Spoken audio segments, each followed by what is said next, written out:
Well, hello, everybody. This is Larry from the Blue Collar Nation, and I'm here with my tech whispering business partner, Mr. Eric Sprague. And we have a great show set up for you folks. We have very funny antics, and it's happening already, and I'm looking forward to it totally. So how are you, Eric, today before we introduce our fun guests? I don't know if anybody's gonna like this podcast except for us. We're gonna have a good time. We're gonna be taking pictures the whole time that we're going along. It's gonna be just great. No, I'm excited about today. It's good. We've got the 3 podcast summit going on. Yes. Excited about this. Yes, very excited. But before we start in a word of prayer. No, not with that mask on.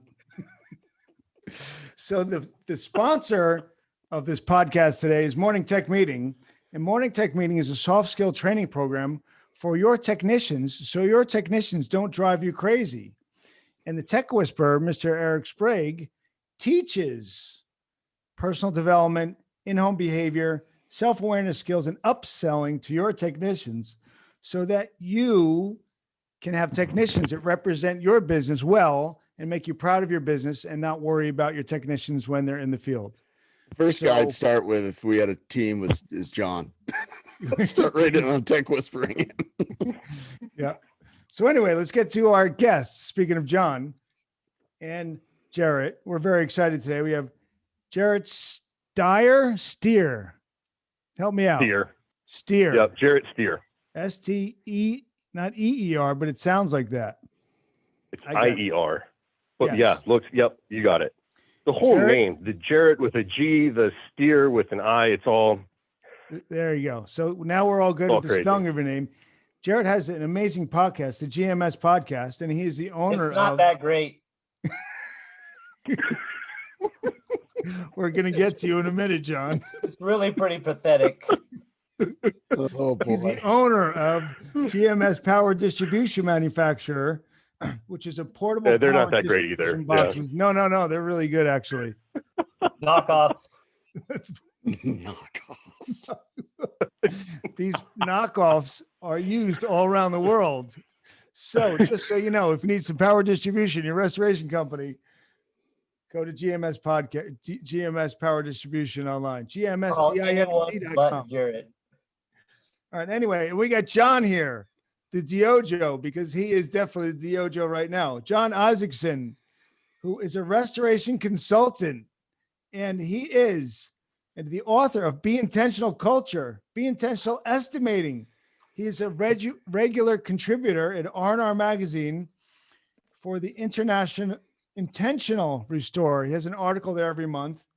And John is an all-around fun guy. He's the only author that shows up on a podcast with little hands and a teenage mutant ninja turtle mask. And he has the DYOJO podcast. And yes, the DYOJO podcast is quite amazing and intentional. Intentionally what? We're not sure. It's way better than the GMS podcast.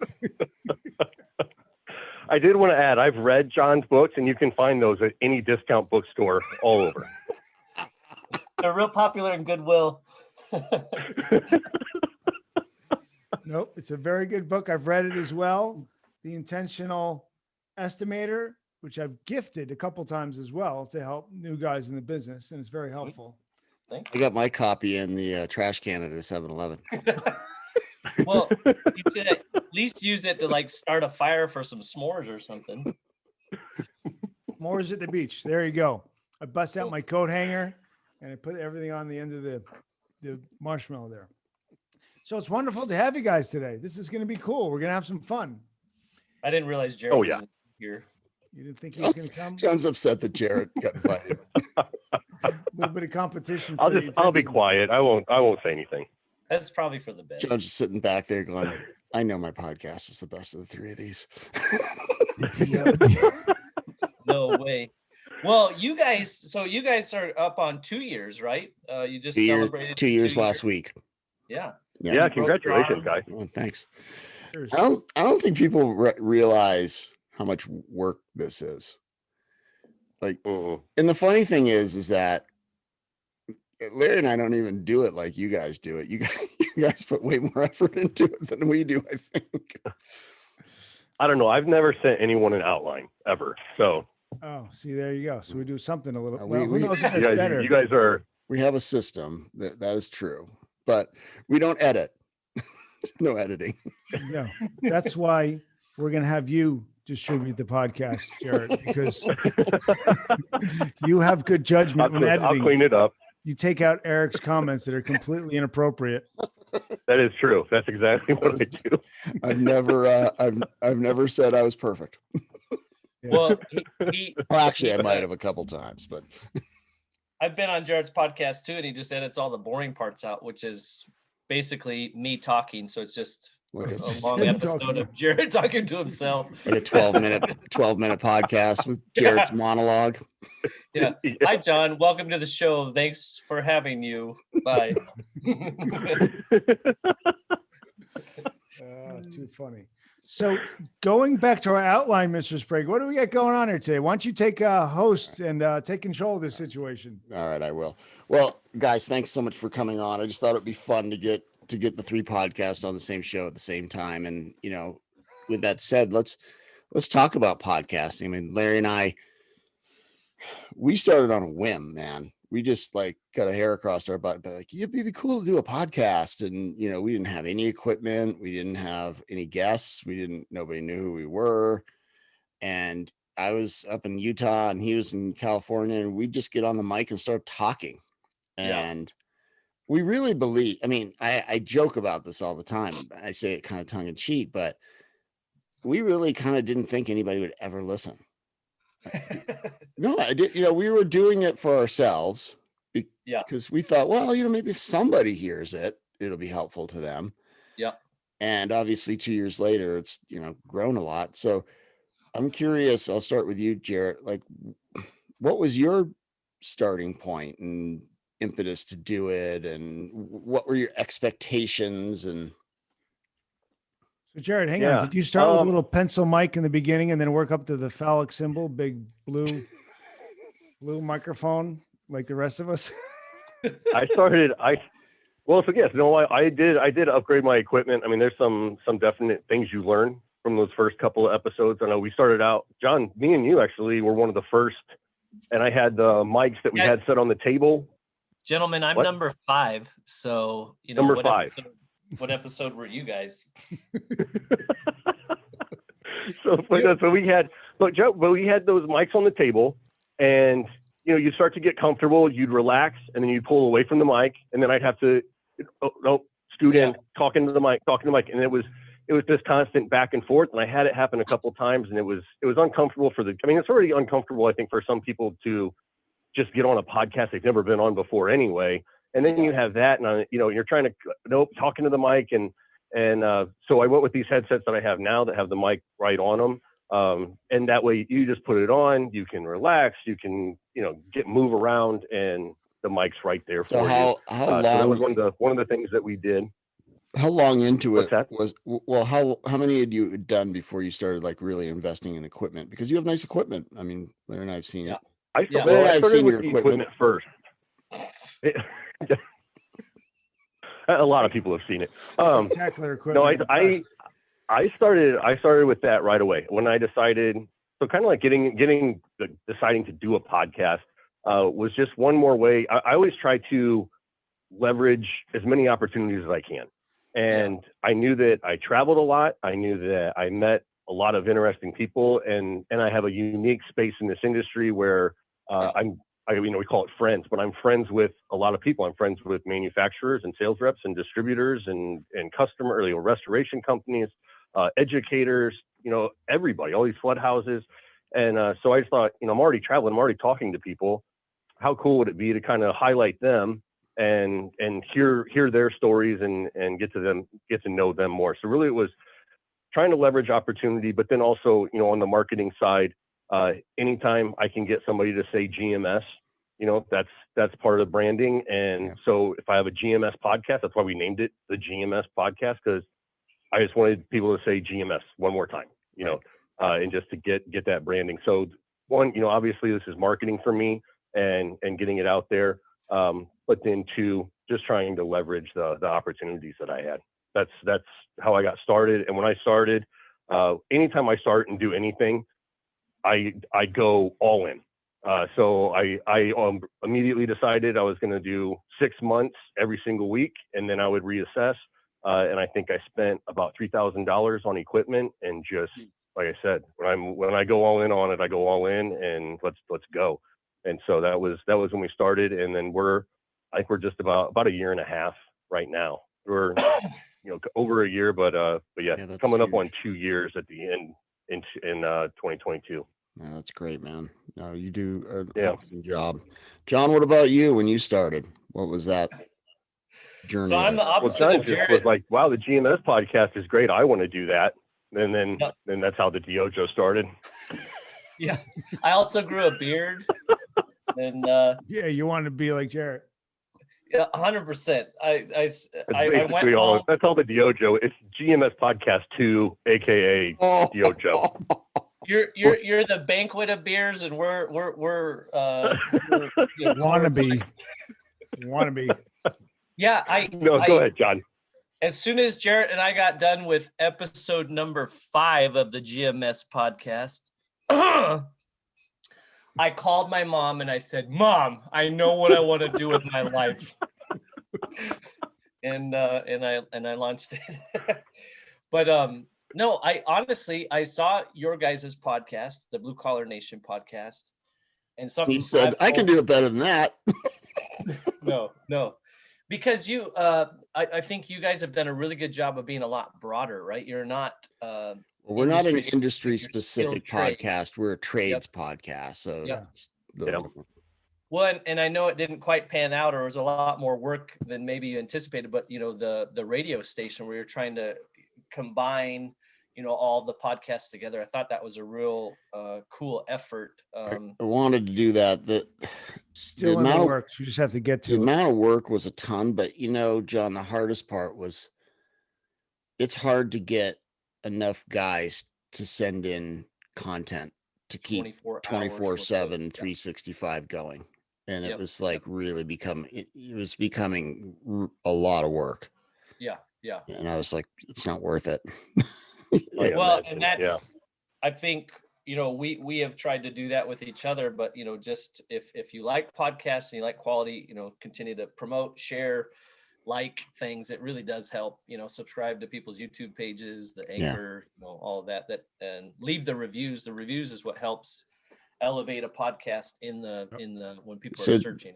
John, I want to talk about your podcast for a second, because you obviously spend a ton of time doing edits and all of that. Like you're the antithesis of Larry and I, who are like the kings of no edits, dude. That's the rule. I mean, we might take an F-bomb out once in a while, but other than that, not much. Eric probably said Jarrett does. Yeah, Jarrett takes him out. Oh, Eric 100% said it.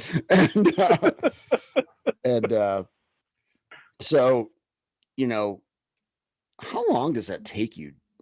I mean, because it looks or hears, I watch them too. It's like, it looks like a lot of work. Like a lot of work.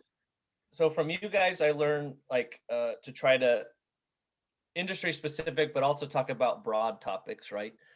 And then Jarrett, honestly, Jarrett, I started. It was like 3 questions with the pro. It was so I think we've talked about my comfort area is writing. I enjoy writing, whether it's any good or not. I enjoy doing it. And Michelle Blevins and a friend of mine, Greg Power, who was just on the podcast, they encouraged me, if you create videos, it might help draw people to the written content, right? Or help convey the principles in another way. And so when COVID hit, I started doing 3 questions with a pro and reached out to kind of people that I didn't feel other people were reaching out to in relationship to that topic. And then and they were like 30 minutes or whatever. And I reached out to Jarrett and I was like, how do you make your podcast? And he was like, I throw it on Anchor. So I could take the video file, dump it into Anchor. It distributes directly to Spotify. Then I linked it with iTunes and a couple others.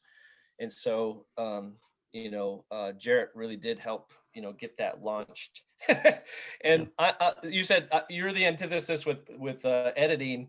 I'm the antithesis of Jared. I'm like, what's the cheapest thing I can buy that gets me across the finish line until, it becomes a barrier. And so, I have been working on trying to get the sound a lot more consistent. Some of the feedback I get, the clips come in, they're way louder than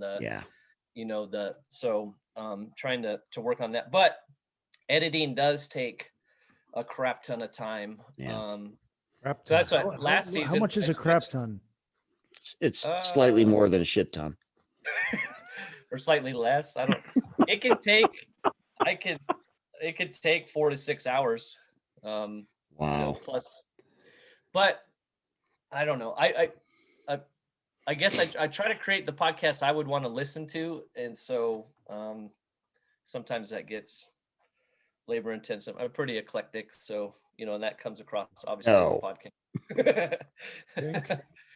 But yeah, I think for Larry and I, we both grew up in the Northeast, and we used to listen to Car Talk on National Public Radio, the Click and Clack, those guys the are the brothers. best. Yeah. And, we both love that show, and we just noticed that we kind of have that dynamic anyway. So, we had listened to like a lot of kind of blue collar genre podcasts at the beginning before we started. And, what we noticed was there's a lot of them that had really good content that were really, really boring. No, they You know were what I mean? good Like to fall the asleep to, 'cause you content could and play the them at guests- night and you could just pass out. well, say it to Jared's face. Jesus. Yeah, it was just This is actually Jared. This is an intervention. We're all really concerned that we're not actually podcasting, Jared. It's just to give you. this is John's obviously been reading my reviews. Yeah. Yeah, but I mean, Larry and I were like, there needs to be some entertainment value, like at least some. I mean, you can't let the entertainment value dominate the content, because then that's not fair to the listener either. It's got to be like some sort of mix. And I mean, I don't think we succeed. It's the same all the with time. It's the same with your morning tech meeting, right? You can't just have a meeting where you're just going through, the material and saying, you guys need to do X and Y, right? You have to, it has to be relatable. Well, and that's the thing, podcasting is storytelling, right? And, it's the same with morning tech meeting. When I'm doing a video that's 5 or 6 minutes and it's going, I mean, think of all the technicians it's going to. I don't know any of these guys. So I'm trying to tell a story to prove a point so that they can go, oh, I've had that happen in the field. Like I can relate to that. Relate to. And that's what we try to do, because the mission of our podcast is, to make the lives of blue collar service business owners better. So ours is owner driven more than technicians. And, we try to have a little bit of entertainment, enough storytelling that guy can go, oh yeah, that's me, and then obviously showcase that guest. Yeah. Because they're the real meat and potatoes of the show anyway. Yep. So, well, I honestly, that's what I appreciate about Jarrett's. I think Jarrett's in such a unique position where he's not in the industry. And so I think what comes across in GMS podcast is a real, like, genuine, natural inquisitiveness, so, when somebody's talking, you do a really good job, Jared, of like not allowing people to get away with industry speak. You're like, wait a minute, what do you mean by that? Jared's interview. Well, that's because I know my mom's going to call me after the podcast and be like, I couldn't understand that one. So I have to. Jared's a very good interview. I do, though. Yeah. Jared, I think that's your strong suit. You interview very, very well. Yep. I guess I didn't realize it was a skill, until I started podcasting and I started getting the feedback and people like, no, you're really good at it. And I think it's just a skill. It comes natural to me. But it's nice that I'm able to, again, leverage that into a podcast that some other people can enjoy and get something from it. Yeah. Yep. So let me ask you this. What has been the hardest habit for you to overcome that's negative? Because podcasting is a skill like anything else. And we all have things that Yeah. we listen back and go, oh man, I suck today.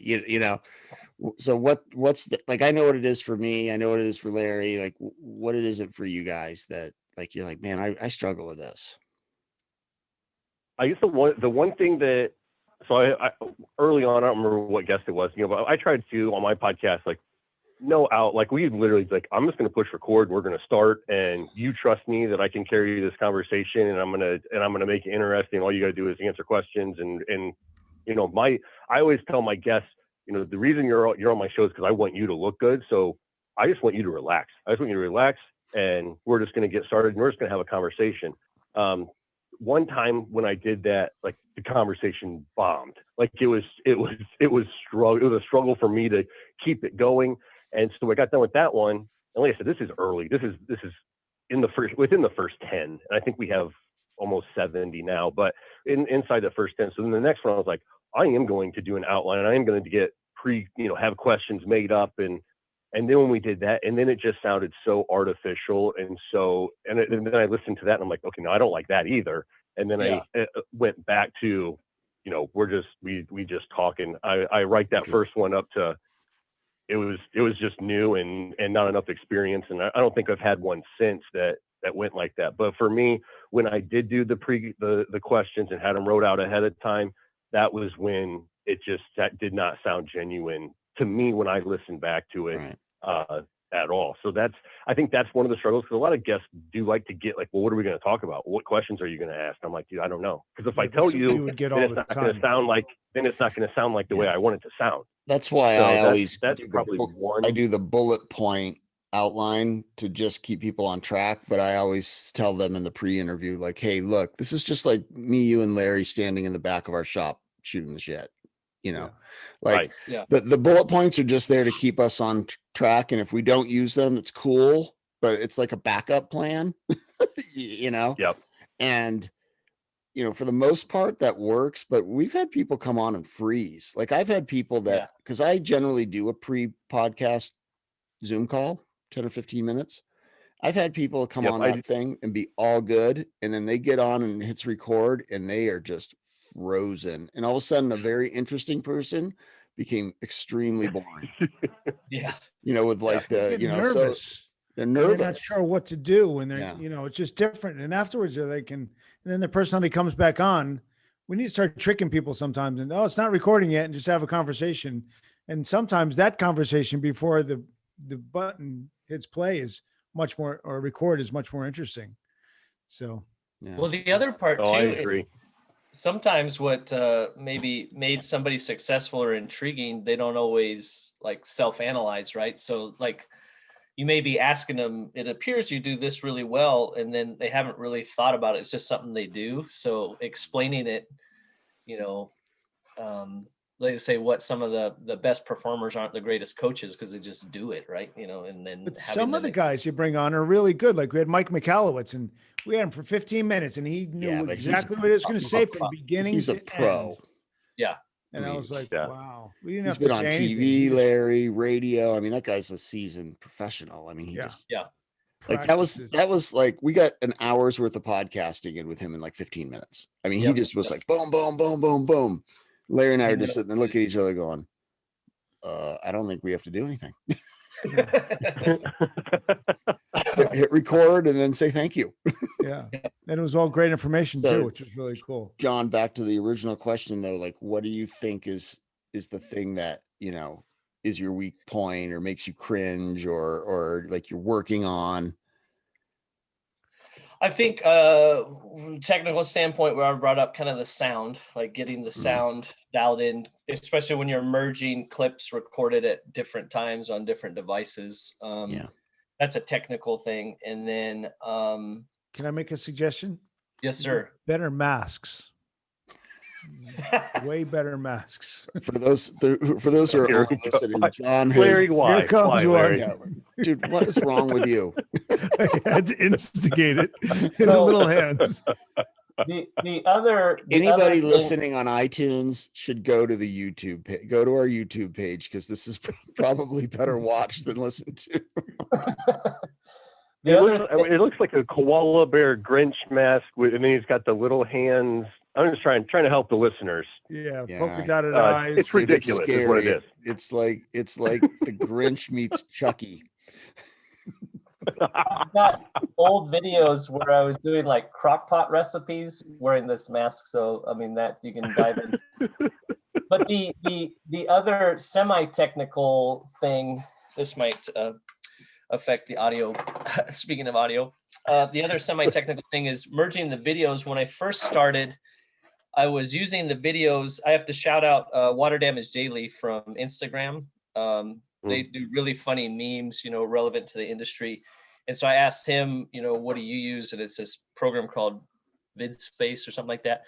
So when I first started, I was just if there was a lull in the conversation, I would interject a video, try to make it somewhat topical. And then when I started doing sponsorships or trying to promote something, it was real clunky. So I think you just kind of get better at trying to create the flow, and so it's still pretty clunky, but trying to get better at it, make it more relevant. And then also, I think I've shifted into the first experiment I did with kind of like a series was called Benchmarks of Growth, where it was 6 episodes that built on each other, from different perspectives. And now I'm doing the Exactimate sessions.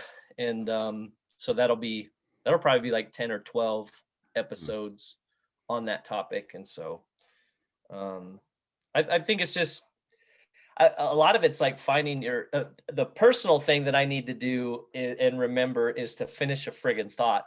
Sometimes I'll ask a person a question. It's like 18 questions in one, rather than saying, okay, there's the question. There's the outline going for you. Yeah. Yep. Larry, what do you think your biggest weakness is? Sometimes I fall asleep. Yep. Tara has to text me. Wake up. Wake up. For the people who are listening and former guests who were offended, Larry gets up at like 3:30, 4 a.m. and sometimes we're podcasting at like 5 in the afternoon and he cannot stay awake. It's night time. So I'm sitting here engaging on a Zoom call with this big guest, and Larry's sitting there and you can watch him just like head bobbing. And the guy on the other end must be like, you invited me on the show and I'm so boring that you're falling asleep. Larry has narcolepsy. Yeah, he does. Narcoleptic Wilburton. His other, weakness is just being so damn handsome. That's what it is. Yeah, my mom will like that comment because she listens to every one of these episodes and criticizes Eric for being mean to me every time. Yeah. He's Eric. Yeah. Listen, Eric, back off, bro, or you're going to catch these hands. Little hands. Little hands. Mine is I get excited and I just start talking over everybody. Like I have to text them. Slow down. Shut up. Let the guests talk. I'm a passionate person. Is that why the screen is always, never shows the waist below? Yeah. Yeah. Yeah. So you can text in the meantime inside. Yeah. I get pumped up. Like I start out fine, but then when they start getting into topics that I'm really passionate about, I just like start running over everybody. It becomes the Eric show. Yeah. Yeah. So, I used to listen to the MFCEO project with Andy Frisella. I don't know if you guys ever listen to that. I listen to a lot of podcasts trying to like learn. And, I noticed that he does that all the time. Right. And it's also, if you're into disc, it's a disc personality issue as well. Like a high D is just going to take over. And then he came on one day and he said, look, I can't have guests anymore because all I get for feedback is that I'm interrupting everybody. So I just decided no more guests. I'm doing all the talking. I don't. Nobody wants to hear me talk, so I was like, I better learn how to listen a little better. We had Chuck Violand on like a month ago. Yeah, and Chuck's like one of my favorite guys in the industry, and I really, really, really respect his like thinking. And he wrote this great book, and The Entrepreneurial Conspiracy. And I got like so excited that I just wouldn't shut the hell up.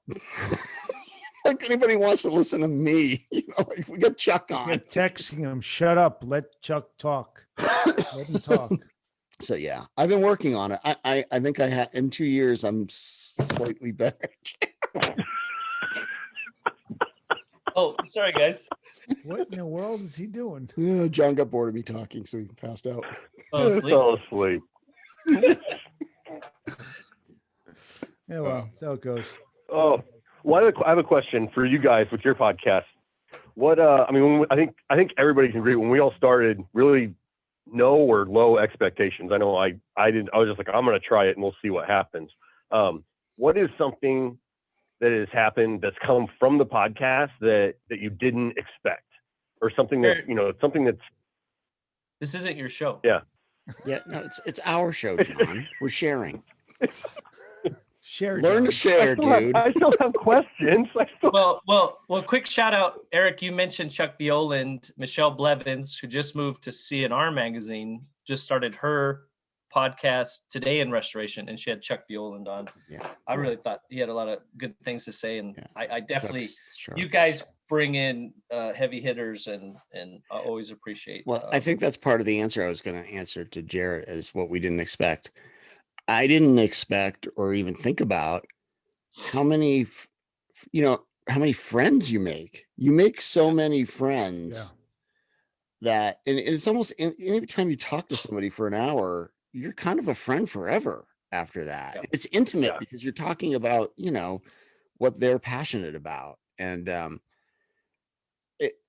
it's been amazing to me, Jarrett, how many people Larry and I have met and been able to network and then do things with because of the podcast. And if you didn't have the podcast, a lot of those people would never talk to you. No, it's true. Yeah. You just wouldn't have had the it's the conversation. greatest You wouldn't have had the meeting. No, it's the greatest icebreaker because, look, we're all in business, right? So we're trying to push whatever it is. We want exposure. And, I think the same can be said for them. They come on thinking, this is marketing. But then by the end, we're friendly. And next thing you know, it's like we're sending them a referral or they're sending us a referral or, and, Right.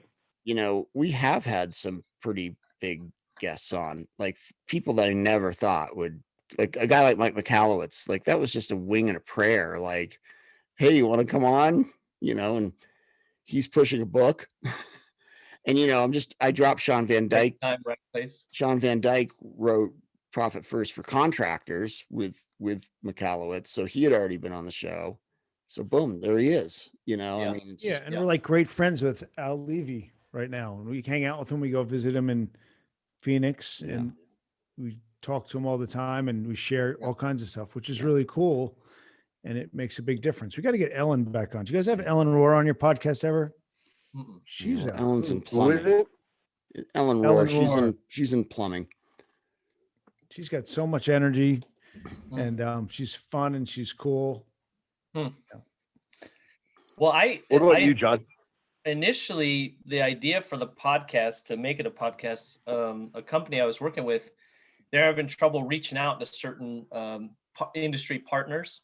And so that's exactly, I was like, why don't we start a podcast? Like it wouldn't even have to be successful to be successful, because I may not be able to go to ABC Construction and get a foot in the door. But if I call ABC Construction and say, hey, will you be on this podcast that's promoting your company? That has a way of opening, like you're saying, Eric, opening doors that might not otherwise be open. Yeah. And I remember they were like, they just never heard of that. And so they're like, well, why don't you do a test run and then we'll see if we want to do it. And I literally said in the meeting, I was like, dropped an expletive and I was like, I'm not going to do this if you guys are going to, tiptoe around it. We're either in or we're out. And then that, they wouldn't pull the trigger. And so that was one precursor to me just saying, I'm going to do it and prove that it works, and so here we are with a fledgling mediocre podcast. Yeah, but do you guys get surprised that, like you'll meet somebody at a trade show or online and they've listened to like every single one and they're quoting stuff that you said back to you.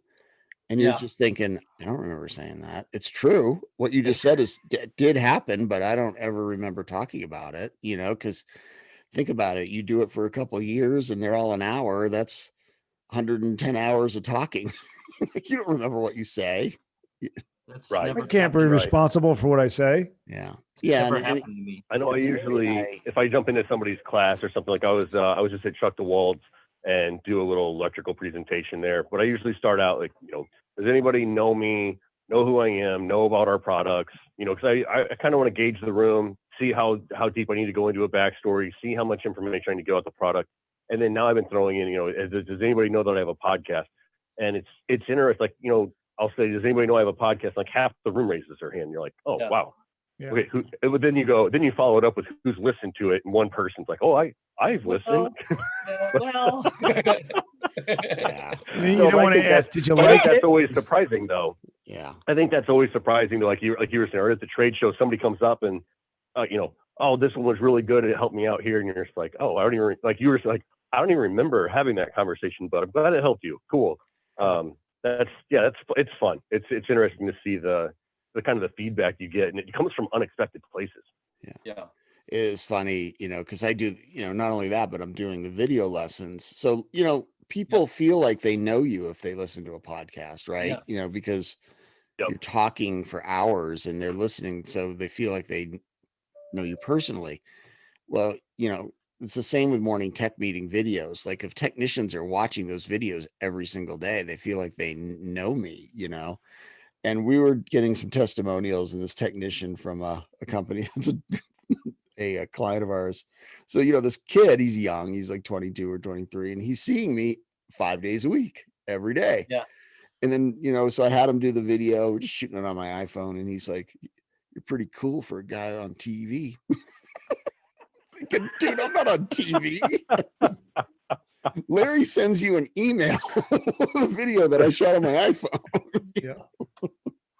And all of a sudden he talks You're about now he's a famous. movie star. Eric's head grew Yeah. twice the size. Oh, and yeah, now I he's was a like movie ready star.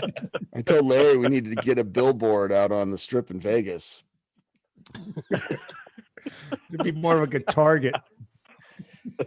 Well, let's segue in then into, we say home services. I know for you guys, it's very industry specific with restoration, but for Larry and I, it's Well, I have that electrical background though too. So yeah, Yeah, exactly. yeah. Electrician So, is- I mean, what are some of the things that you're focusing on for your podcast, like trends or stuff that's going on?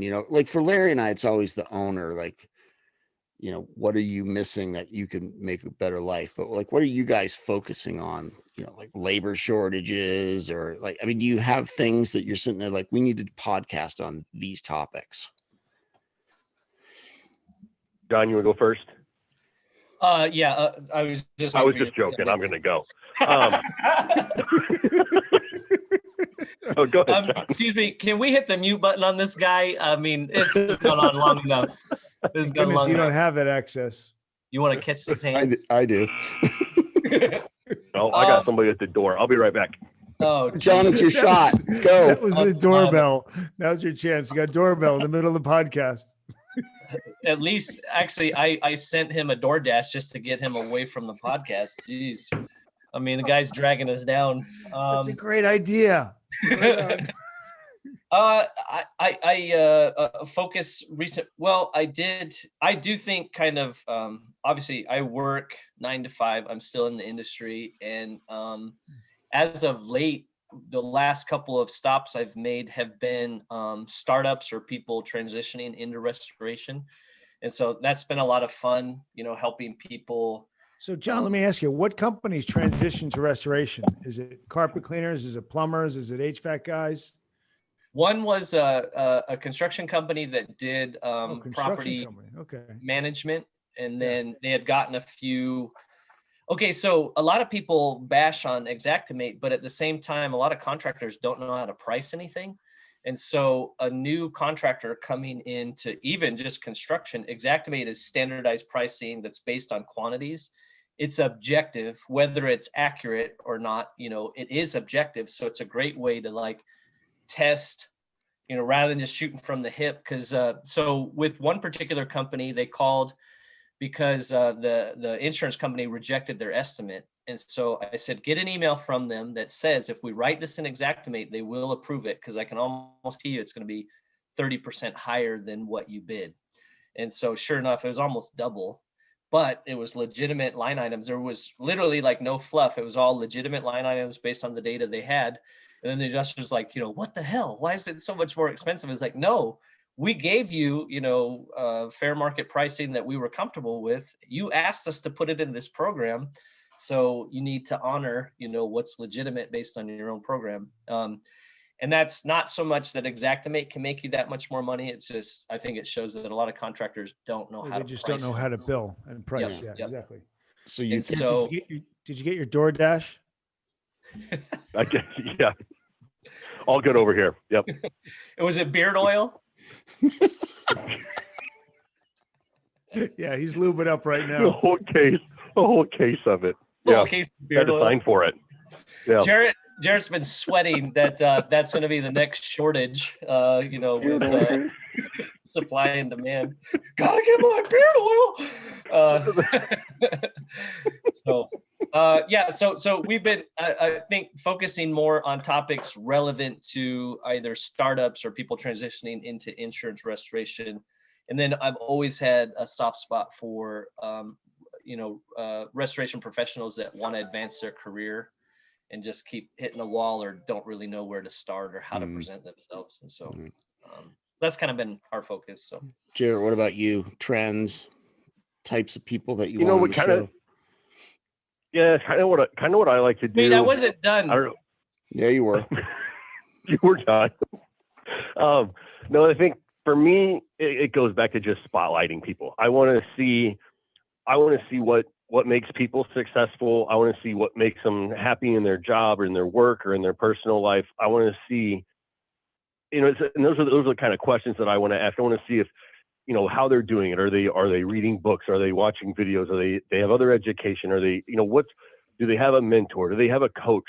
What is it that helps them be and make them who they are?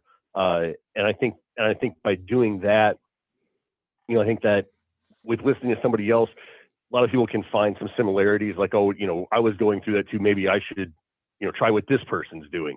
So I try to get some information like that, but then also just spotlighting people. I think that too many times, especially when you're just in the industry, you're put in a box, you're labeled, you're a water tech, you're labeled an owner, you're labeled a coach or an instructor. And it's like, that's what we are. That's our jobs. But there's so much more to people, and behind the scenes. And I mean, I can think of one specifically, Rachel Adams, where she's incredible. She's a scientist. She helped write the S500. She's done so many studies and so many, but when you see her today, she's a national accounts rep at Aramco. But, so a lot of people know her as that role. And it's like, no, there's way more to Rachel, and she's done so much for this industry. So one is, kind of letting people know, kind of that backstory that people have. And then also, I just going back to Rachel Adams, so many people came up, or I had a lot of feedback from that episode where they're like, I didn't even know who Rachel Adams was. She's amazing. Oh my gosh. And they're in this industry. So right. I think it's important to kind of introduce people to other people who are in the industry, and then also spotlight those people and just kind of let others know, how, like, anybody that's on my show is because I think they're really, they're good people, they're awesome people, and I just want to share that side of them with the audience, whoever will listen. Now we have done, aside from that, that's pretty much the focus of every episode that we've done. But we have done a couple series where I did one called The New Guys. So it was restoration contractors who have been in business less than 3 years, and talking with them about kind of how their business is, how it's grown. And that was actually a really interesting one for me, because I talked to 4 people and they all had 4 different paths. They all did it a little bit differently, but really, really cool stories too. And I one of the reasons I wanted to highlight those guys is because I know anybody in new business, you put in a bunch of work, you do a lot of stuff behind the scenes. I don't think you really get a lot of credit for it. I mean, I think we've all been there at some point where people don't realize how much work goes into it. So that was one of the things, again, spotlighting somebody and going, yeah, this person started their own business, but we all know starting your own business isn't, oh, now I make $1 million a year and go on vacation. So I wanted to let people know how much work and how much struggle and stress and success, though, and reward from it. That was one series we did. We just did another one called Young Guns, where, again, I think it's, you can always go to the top and find the best person and go interview them. I kind of wanted to go the other direction and go, I want a water tech who's been doing this 2 years or less and just killing it. And actually, that's again, really interesting because you get a different perspective. Yes. Yeah. So we get these guys on, and two things with that. One, again, just highlight somebody, spotlight them for the good work that they're doing. But then two, and I think it's on the outline. We're talking about like a labor shortage and how to get and find good people and how to retain them. Well, I'm talking to these guys and I'm like, why do you like working there? Why do you like the people? Why do you like the job? Why do you? And we basically was able to, put together a kind of a, let's say, like an outline, but like, here's the person. This is the person you're looking for, when you're interviewing, or how do you find these people? So that was cool. And then we followed it up with Dr. Jessica, who basically went back through those conversations I had and was like, these are why these guys are successful. This is why this company is successful. And she broke it down to, based on culture and reviews and rewards and challenges. And it was, I think that was a really good series that we did, but most of the time it's just me trying to spotlight somebody. Yeah. Do you find though, sometimes when you do that, like I'm always worried that it's going to come off like an infomercial for that person. Like I don't like, we've had certain people come on that it just became like, I'm going to turn this into a commercial for me. And that gets me tense, So, Yeah. How do you deal with that? Well, one of the things that I've done is now when I'm doing my pre-interview with them, I usually fall asleep. Yeah, no shit. We all know that. In the pre-interview, which I find important to me, I tell them, look, this is not an infomercial for you or your business. This is not what we're doing. Because we have a lot of people, like I'm sure you do, reach out and say, I want to come on the show. Yeah. And now that we've been doing it a couple of years, in the early days, it's like, yeah, sure, come on. It's great. We need somebody, Right. Now right. it's like, well, what are you going to add to my audience? Value are you bringing? Like what, I'll give you an example. We had, a referral from somebody who was trying to get a restoration company on our show. Right. Okay, fine. That's cool. And so I agreed to meet with them because of the person who was the referral. So we had a Zoom call and they were just like, yeah, we really want to come on the show. And you could just tell, you could feel like, I just want advertising. I want marketing. I want to be able to send this out. And I was like, well, what unique are you bringing to my audience? Because they don't need to hear yet another restoration company's life story. Like that's not interesting anymore. And, and they just kind of sat dumbfounded. And I was ready to pull the plug and be like, yeah, no, thanks. But then I was like, okay, well, what do you do best? And then they told me. And then, we kind of went back and forth and I'm like, well, you can come on and tell that story.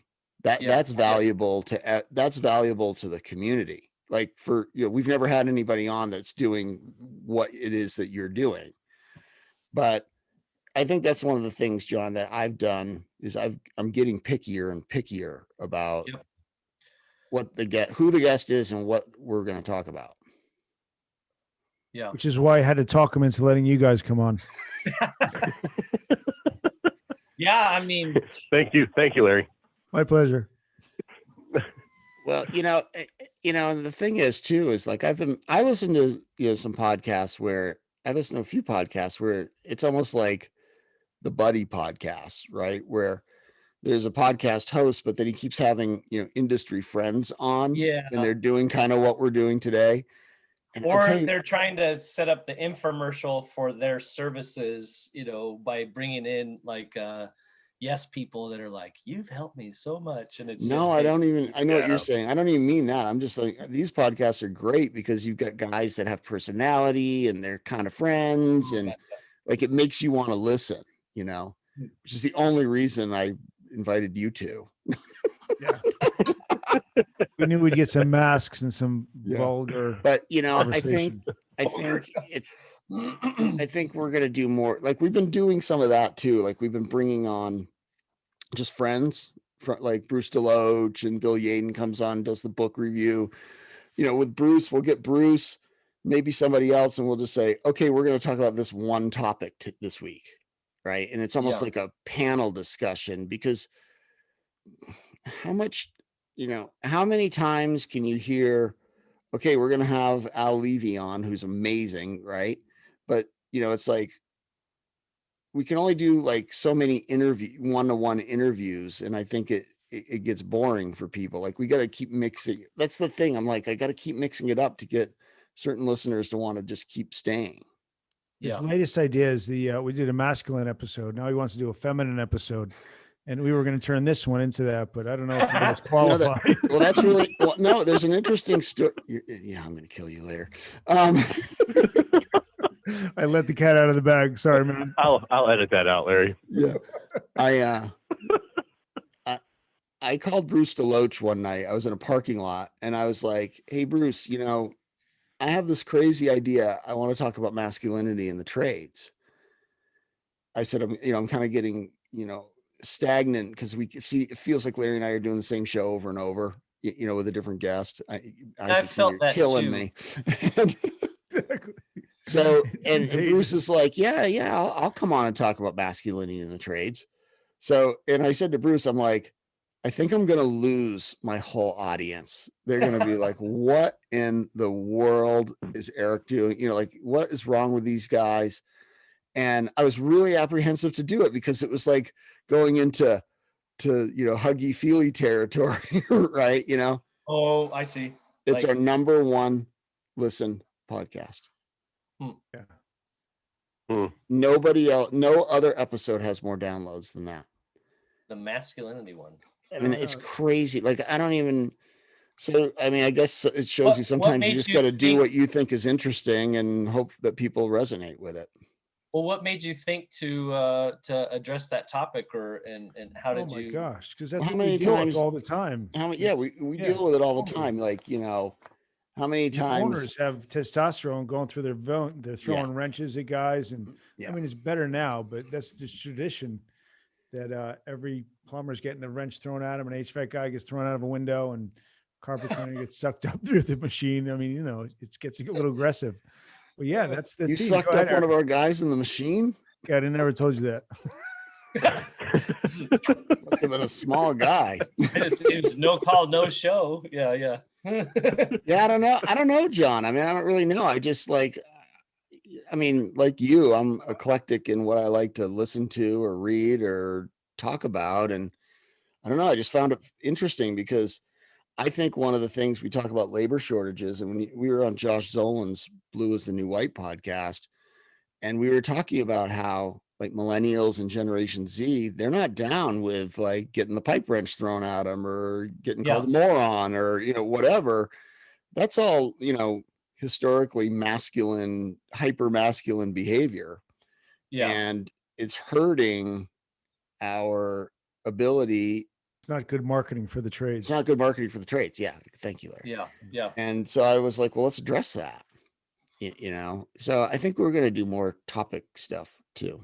We addressed that in the opening chapters of The Intentional Culture about pitch away, John, pitch away. Getting yelled at, I'd share a story about my uncle saying, "Why don't I have any screws in my hands?" And but that was a pivotal moment in it's got to be tied, obviously we have explosions or whatever, but it's got to be tied to, moving the vision and the values forward, not just because you're an asshole, right? Yeah. Well, that's the thing. These owners, and I was that guy as well in the beginning, and then we got good coaching, and I came around, and then I had to teach Eric how not to throw wrenches at people as well. Oh, please. And he became very good at it, and I ducked well when he would lose his temper. That is not true. It was the other way around. Well, Eric, you said one of the ways you dealt with that, right, is taking long bike rides, right? Long bike rides. Blow some steam off. And Yep. Yeah. Well, it's just, I think a lot of guys have companies that they don't really love to own because they have behaviors that don't yield the results that they really desire, but they don't know how to. I mean, that's Well, the crux of our whole show is fixing the owner. Yeah. Well, the other thing we come across a lot too is, so I think we talked about it in the end of culture, be intentional, was the alignment of your norms and expectations. So owners have high expectations, but they don't put the work in to create high performing norms, right? To where, and that is the basis of what your culture is whatever you do, not necessarily what you aspire to. And so, and I think the biggest thing is a lot of leaders don't know how to do the leadership download, which ties into the morning tech meeting, right? You're relaying some of those things that we all take for granted that are things that really you help expect you the text to know. Yep, that you, it's not, we say, well, this should be common sense, right? And it's not common sense because you haven't shared that with them. Well, and I think a key issue surrounding that is that us as owners, we hold team members to to expectations that are totally unreachable, and yet we are very quick to give ourselves hall passes when we mess up. Boom. Yeah. Nothing Ladies kills and culture gentlemen, faster. If you get nothing else out of this episode, rewind the tape that again. I remember I had a conversation with a contractor and it was like, dude, you're holding your team to a higher standard than you hold yourself to, so like, what do you expect? It's just, I think we all you're do not that. going to get the results. Yep. Yeah. Well, I know in the podcast that I had with Dr. Jessica, one of the things that she talked about where such an a-hole. Dr. Jessica, No, she go said, ahead. I'll call you later. What were we saying about masculinity? No respect here. No respect.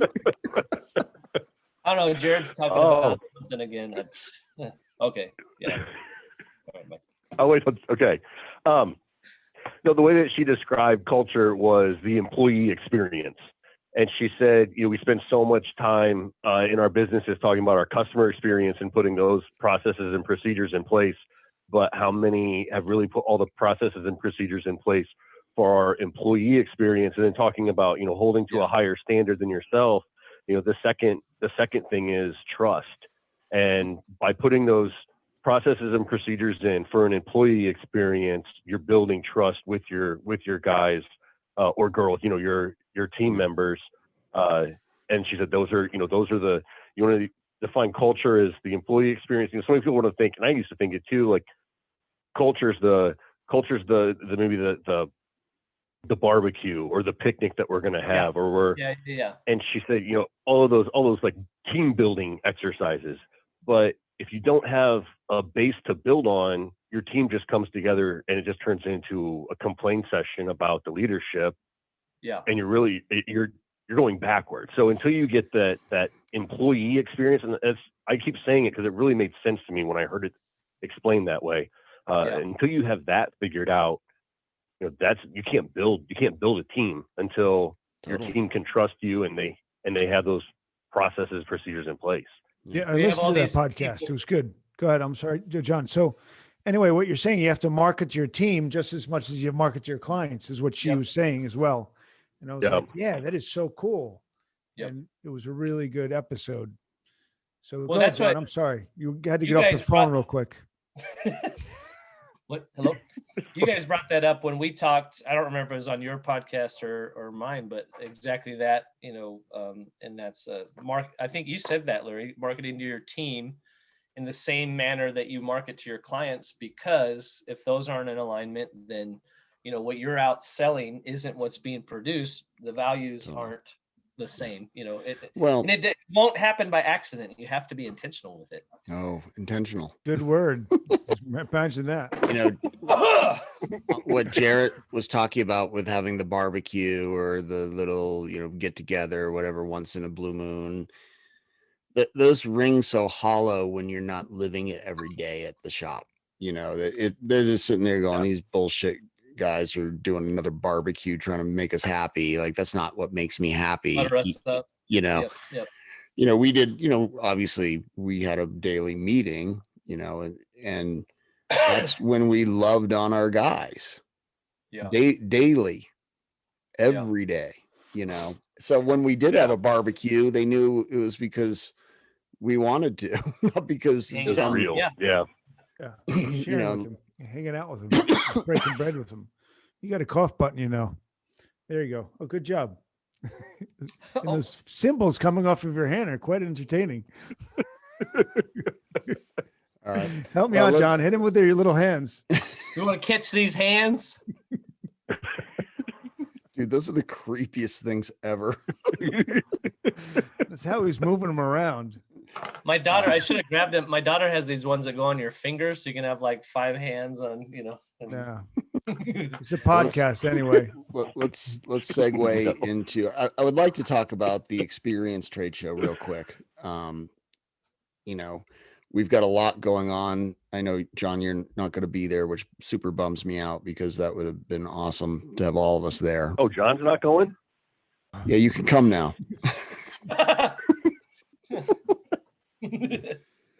But you know, a lot of the people that listen to our 3 podcasts, you know, will be there. And Jarrett, why don't you talk real quick about some of the things that you're doing at the Experience, and then, you know, Larry and I can kind of piggyback off that. Okay, yeah. So we started at the last Experience in the spring in Charleston. I talked with Larry Cooper, brought up an idea to him to have a podcast booth.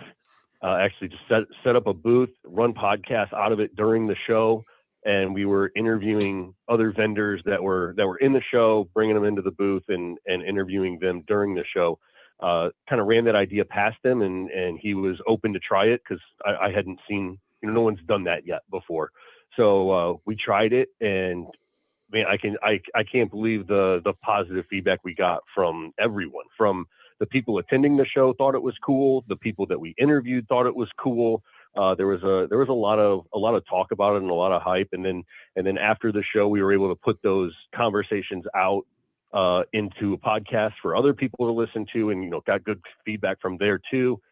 So all around went really well. After the show, I talked to Larry, and he's, yes, let's do it again. We're going to do it again at Vegas and bring the podcast booth back. So we have that, and then I guess, you know, next. So I'm gonna do the same thing as far as we're gonna have the booth there. We're gonna do some vendor interviews just like we did last time, a little 15 to 20 minute interviews with those guys.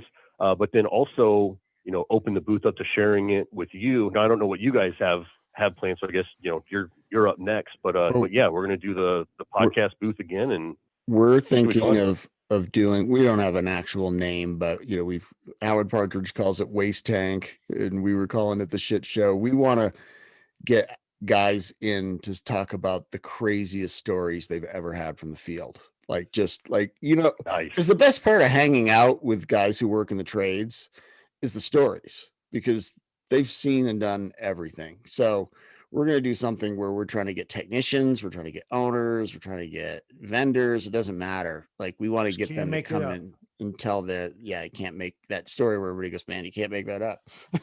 So Right. we're going to do something like that. And then, we And might then have a couple of those. we're sharing the booth for that? Is that the plan? Yeah, I think so, but Yeah, I guess so. we'll have to talk Yeah. about it. Very cool. So And yeah, then- you, I That was guess. what I was planning on. So yeah, very cool. Yeah. And then we're also doing a couple of, Larry and I'm speaking on Thursday, and nice. Larry, Bruce, and I are speaking on Wednesday. And then Larry, Bruce, and I at the Flood House are doing an interactive, like, soft skills training where from where you pull the van up on a new loss and walking a technician through how to go to the front door, how to greet the client, how to go do an inspection, how to wow them and make them feel Interesting. comfortable, and then how to get them at the kitchen table and get that work authorization signed and get paid. Because so many restoration companies, you know, they don't have maybe they don't have enough guys to have dedicated estimators, or, you know, first responders, or, you know, the salespeople, basically, right? like I used to love when I'd get a call out, and anybody that knows me knows I'm super competitive, and I'd show up and there'd be like a green van, a yellow van, and another van, and we're all getting called in on the same loss. And I'd look and I'd see 3 technicians in front of each of those vans, and I used to literally yell across the yard, "You guys can go home. This one's mine." And because I knew that they didn't have the training to wow that client like I was going to, because we had put so much work into the theater of selling a loss. And, they used to like flip me off and the whole thing. But, Larry and I were selling them all, and you could lose so much money by not training your technicians to sell a loss. Like that is a huge issue. So I don't know. Barry Costa and Bruce are talking about frequency. We may even be doing it once a day. I'm not sure. So I know I talked with to kind of go on that. I know I talked with Alex, and I'm going to be doing something with power distribution in the flood house. We're going to have a box set up, and I'm going to have some time. I don't know when or what day or how long, but I know that's on the plan somewhere. Yeah. Jared, you and I should get together before the show and discuss what I think we have some free reign, so we should figure that out. We're gonna have Larry on the show soon. So Larry's coming on the show. Maybe I can ask him.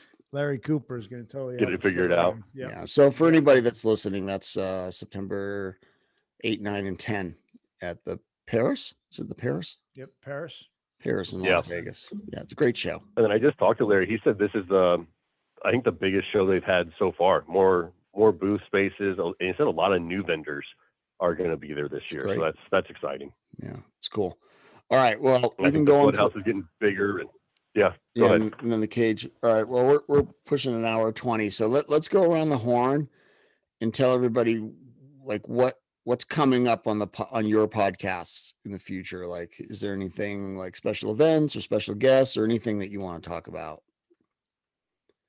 We're going to have the feminine episode, and we're going to invite Eric's wife, and I'm going to get my girlfriend and Eric's daughters and my daughters, and we're going to talk about the trades. It's going to be quite exciting.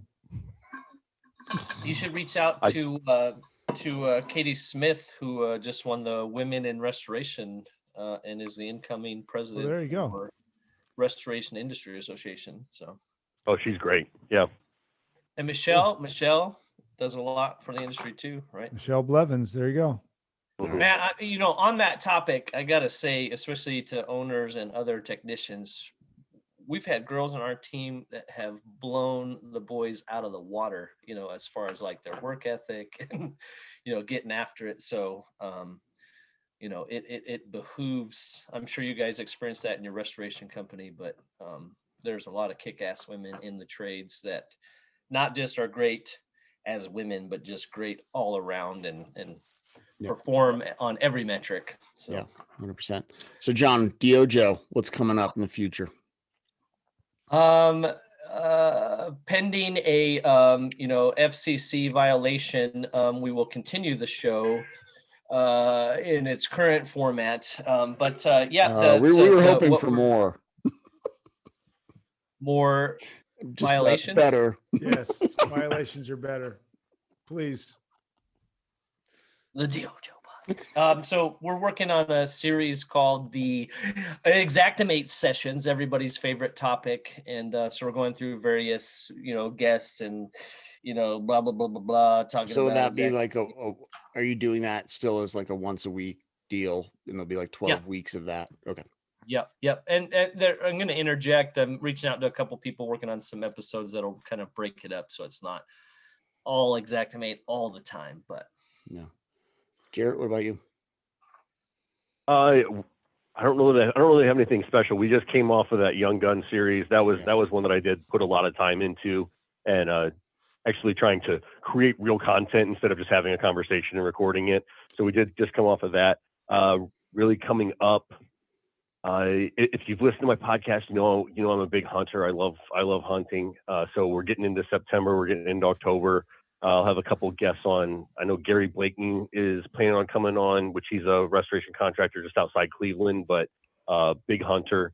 And then also, I'll draw a blank of his name right now. But anyway, another guy that does some guiding services outside of his restoration company. So we'll get him on too and try to kind of talk about, that's one of my passions. So we have, outside of just restoration conversations, I know we'll have that coming up, and just because it's September, October, it's hunting season. Other than that, we're gonna keep getting some instructors and some vendors and some manufacturers and distributors and sales reps and restoration companies. Still got a list and got a lot of good conversations that'll be coming up. Cool. That's awesome. Yeah. For anybody listening that hasn't checked out both of your podcasts, you need to. They're the good ones. So I appreciate that. Yeah. No, I mean that from the bottom of my heart. You got, like, we know what it takes to do this and to be good at it, and you guys are doing the work. Even though John's waving John his can do with those little hand hands. Little hands. He's quite talented. High five, right. guys. Touch the screen. High five. High fives. I need a littler hand. Well, I was going to say, Larry, it looked like your hand was smaller than mine. It's going sideways all of a sudden. Larry, why don't you wrap it? Now it's going sideways. We're talking about Larry's hands, and that's Larry, land this plane. I'll take it sideways. Anyway. Well, I know I appreciate both of you guys too, and I like you were just saying, all the work that goes into it. There's a lot of stuff that I think people don't realize that goes into a podcast, especially trying to put them out as frequently as we both do, or all three of us do. And so that's I know that, so I respect you guys and the content that you guys are putting out, and I know it's helping people, and but I do recognize that work that you guys are putting in, and enjoy listening to the DYOJO, and enjoy listening to the Blue Collar Nation podcast whenever I get a chance. So thanks, keep man. it up, guys. Appreciate it. Awesome. Yeah, we all will. All right, Larry, take us out. All right, I'm going to put both contact information, or all contact information, for Mr. John and Mr. Jarrett in the show notes. So check their podcasts out, our podcasts out. Any feedback, email it into us, and we are out. Boom. Thank you, gentlemen. Thanks, guys.